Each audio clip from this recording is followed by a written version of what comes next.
Like, subscribe, and get notified.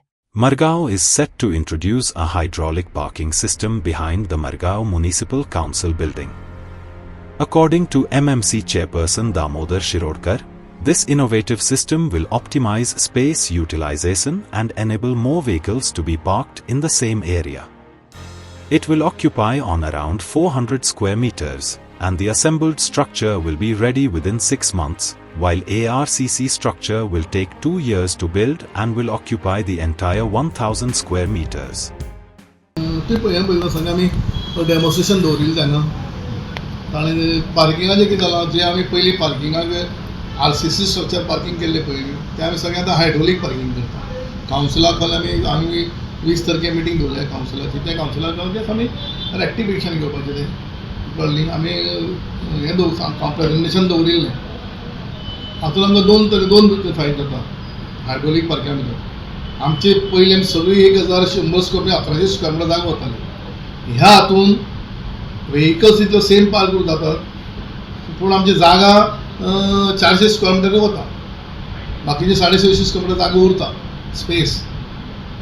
कळ्ळें. आनीक हेंय बरें जाता की पार्किंगाची हेंय बरें दाखयता सारकें. सो आमी ते सगळें रेडी आसा. कन्सल्टंट बी आपूण ताणें प्रेजेंटेशन मारलें. फक्त आमी ताका हेंच ग्रीन सिग्नल दिवपाचें उरलें. फक्त उरता आमचे कावन्सिलाची मिटिंगे जाल्या. कावन्सिला एप्रूव जाली की आमी विजीट धाडटा. पावस जाता आनी विदीन 6 months ताणें फक्त ताणें म्हणल्यार फावंडेशन घालपाकूच टायम लागतलो. बाकीचे तेंगे सगळें स्ट्रक्चर जें आसा पळय तो रेडीमेड सगळो हाडून हांगा असेंबल केलो वयतलो.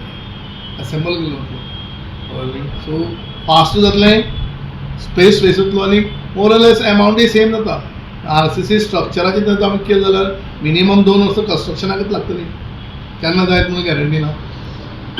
सो त्या दृश्टिकोनांतल्यान परत ताणें प्रेजेंटेशन एकदम करून की तातूंत आमच्यान समज ते पार्किंगा समज बरो आमकां रिस्पॉन्स मेळ्ळो जाल्यार तातूंत 650 स्क्वेअर मिटर जागा उरता न्ही, सेव जाता. ताका फक्त 400 स्क्वेअर मिटर जागा लागता.